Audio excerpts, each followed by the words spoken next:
secularización es más complejo, ¿no?, de lo que se suele asumir. Se suele asumir una narrativa lineal por la cual empezamos en sociedades que son cristianas, donde la religión permea lo público, permea la vida privada también, evidentemente, ¿no?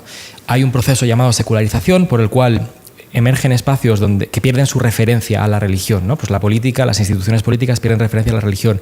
Incluso la vida cotidiana, la vida familiar, como tú dices, se deja de transmitir la religión, ¿no? Que sería el relato estándar lineal, ¿no?, de lo que sería la secularización. Y ahora entramos en un momento en el cual pues no se sabe, a lo mejor esa desaparición de la religión se revierte o no es así. Esta es la narrativa que hemos dicho que es más complicada, ¿no?, que no se puede asumir porque no es tan sencillo ni tan lineal.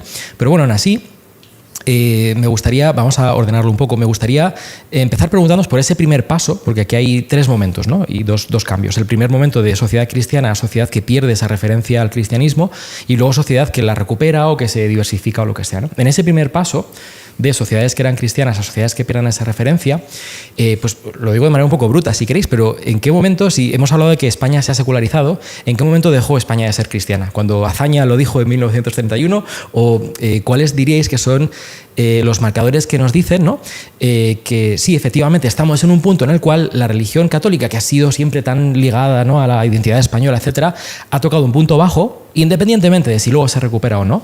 ¿Cuáles son los indicadores de que España es, no sé si no católica, o al menos menos católica de lo que era antes, ¿vale?, en vuestras diferentes áreas de estudio, ¿no? Pues que no tocáis el mismo tema en vuestra sociología. ¿Qué indicadores veis a lo mejor que os dirían, sí, en el momento en el que estamos, independientemente de lo que venga después, estamos en un momento en el cual se puede afirmar que España se ha secularizado, sea lo que quiera decir eso? ¿Provocamos? Provocar, por favor. Sí, estamos para eso. ¿Qué es ser cristiano a nivel social? Bueno, esa es la pregunta que quería sacar. ¿Qué significa ser cristiano? Porque se puede saber y se puede argumentar que es ser un cristiano, que es ser un musulmán o una musulmana o una cristiana o un budista. Pues no tengo claro exactamente qué es ser socialmente cristiano. Iba a llevarlo... Claro, esa es la pregunta. No quiero abrir demasiados melones de golpe, pero desde la sociología, ¿no? Por eso preguntaba antes por las prácticas y las narrativas, ¿no?, que era la cuestión de si un sociólogo, concretamente en su método, cuando estudia, ¿no?, cuando un sociólogo dice, ahora más jóvenes pues se identifican como no sé qué, ¿cuáles son los diferentes parámetros que se miden? Que es un poco lo que os decía antes, ¿no? Por ejemplo, la identidad. El que una persona diga, yo me identifico como cristiano o como católico, ¿no?, pero a lo mejor yo lo que diga la jerarquía eclesiástica pues no le hago mucho caso, ¿no? Pues eso sería la identidad. La práctica, asistencia a misa, ¿no?, por ejemplo, los domingos, o a servicios religiosos, frecuencia, ¿no?, de eso. Pero también las creencias, ¿no? Si le hiciéramos un test a una persona sobre, yo qué sé, cuáles son los dogmas principales de la religión católica, lo que sea, ¿no?, de alfabetismo cristiano.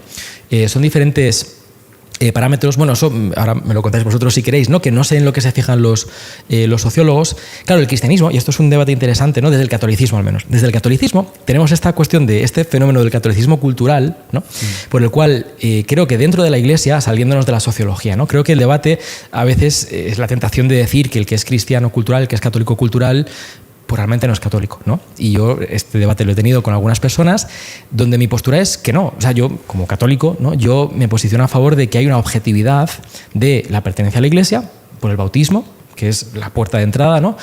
Vale que el bautismo pues luego tiene que ser completado con una formación y con lo que queráis, ¿no? Pero a nivel teológico, me parece a mí, el propio catolicismo te diría que la membresía teológica en la Iglesia se da por el bautismo, que nos adopta, nos convierte, ¿no?, por adopción en hijos de Dios, etc. Y la gracia tiene una objetividad, estoy usando términos teológicos y no sociológicos, evidentemente, ¿no?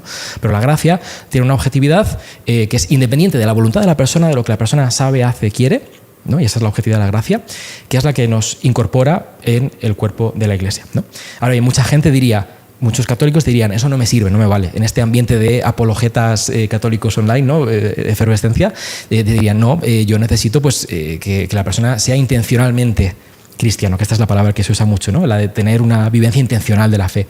Yo me rebelo un poco contra eso porque creo que diluimos las propias premisas teológicas del catolicismo, ¿no? Pero es verdad que buscamos que no solamente sea un conjunto de millones de personas bautizadas que no tengan el más mínimo entendimiento de lo que practican en su religión, ¿no?, sino que queremos ese extra que lo llamamos cristianismo intencional. Ahora, ¿qué significa eso? Pues eso es más complicado, ¿no? Pero no sé cómo... Yo creo que el sociólogo, la sociología tiene que ser sensible a la forma de vida. Y no, de ese lado estaría un poco de desde un punto de vista distinto, metodológico, del parte de ese catolicismo más dogmático, ¿no? De cómo se vive la fe, pero no desde la misma óptica, desde luego.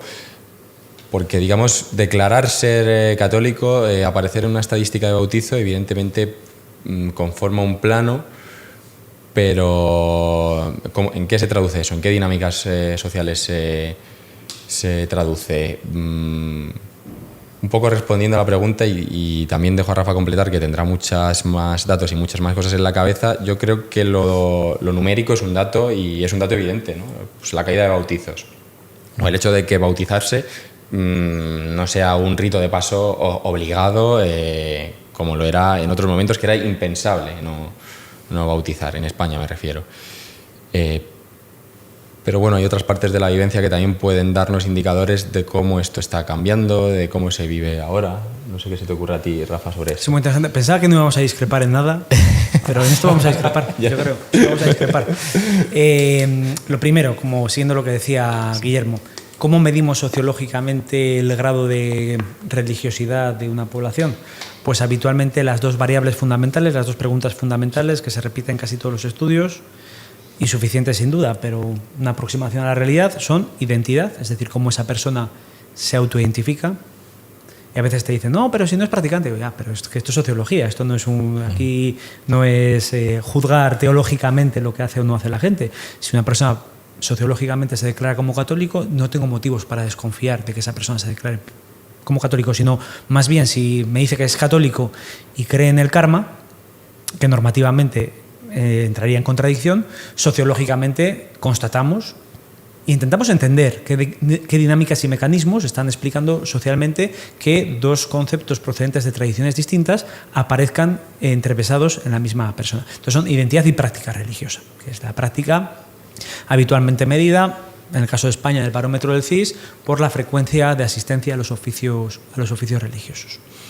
Es cierto que tienen muchos problemas estas preguntas, entre ellos que están muy pensados para entender la realidad religiosa, que es muy amplia, desde una óptica cristianocéntrica. Porque, por ejemplo, en el Islam la práctica sigue otros parámetros. No hay nada como una práctica semanal. La práctica está más guiada por la oración diaria o está más guiada por el cumplimiento de Ramadán. La práctica se articula de otra manera. Y esto si no hablamos de religiones de matriz oriental, en la cual identidad y práctica tienen otra perspectiva. Entonces diría esto, que es una aproximación, pero siempre es una aproximación que necesita ser complementada con la teoría sociológica y con los estudios cualitativos, que nos dan una percepción más densa, una descripción más densa de lo que es la sociedad. Y es muy interesante la pregunta que estabais y el debate que estáis planteando, ¿no? sobre el catolicismo. Es interesante y me surgen como varias reflexiones de diferentes disciplinas y de diferentes perspectivas. Si me voy a la terminología weberiana, el planteamiento que presentabais haría que el catolicismo pasara de ser una iglesia a una secta, en terminología weberiana, ¿no? Porque al final la iglesia, siguiendo las ideas de Weber, tiene esa vocación de la transversalidad social. Y yo creo que a lo largo de la historia ha habido esa vocación dentro de lo que es la propia iglesia, de la Iglesia Católica, también con las sombras que ello conlleva, ¿no? Que a veces ha habido conversiones forzadas, persecuciones, inquisiciones, que tiene que son consecuencia, ¿no? De ese intento de llegar a toda la sociedad y de homogeneizar en cuanto al catolicismo. Pero claro, el dilema que se le plantea al catolicismo ahora mismo es que en un contexto de secularización quizá es una respuesta obvia, evidente, el intentar congregar y marcar que el que está dentro es un verdadero creyente católico, pero pierde esa vocación eclesial de una otra manera e incluso pierde la vocación católica. Que católico es universal, ¿no? Es esa idea de la transversalidad del catolicismo. Por eso me parece un dilema interesante, y creo que es uno de los retos de la Iglesia, porque luego, claro, tú hablas con diferentes personas que quizá entrevistas, ¿no? No tienen una adhesión muy profunda al catolicismo, pero el hecho de haber tenido una experiencia puntual con la Iglesia hacen que se sigan identificando como católicos, ¿no? O que no se hayan sentido expulsados de esa comunidad, a pesar de que pues luego su vida vaya por otros derroteros. Yo cambio mi rol momentáneamente por el de entrevistador y... Pero bueno, ¿esto qué es? Usurpación. De funciones. Y te planteo una pregunta, Rafa. ¿No crees que la visión que tenemos del catolicismo aquí en España de nuestros abuelos quizás es más ortodoxa de lo que realmente fue? Aquí, en caso de duda, la respuesta está en Weber. Y Weber dice que esto es un cuestionamiento a la mayor de la secularización.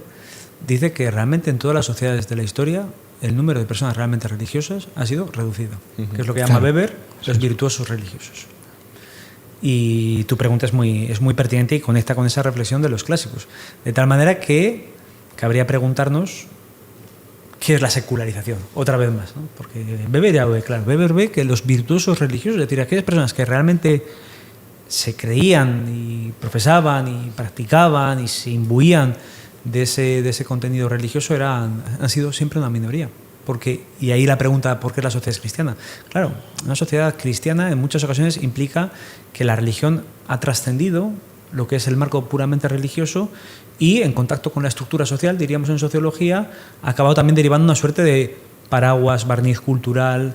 Un historiador británico lo llama el cristianismo discursivo, para diferenciarlo del cristianismo practicado. Es decir, al final hay una sociedad que se identifica como cristiana con ciertas referencias de esa religión, con ciertas estructuras de esa religión, pero no significa que sea necesariamente religiosamente cristiana. Y por eso también podemos entender que muchas sociedades que se han denominado cristianas a lo largo de la historia, si se las juzgara desde una óptica normativa de lo que es el Evangelio, de lo que es el cristianismo, pues costaría que pasaran la prueba, ¿no? Si te ha gustado este corto, puedes ver la conversación completa a través del enlace en pantalla. Para apoyar mi trabajo, suscríbete a patreon.com/laencrucijada, donde disfrutarás de acceso anticipado y sin anuncios a todos los episodios del podcast, además de una biblioteca de cursos de filosofía y literatura exclusivos para miembros. Muchas gracias por seguirnos.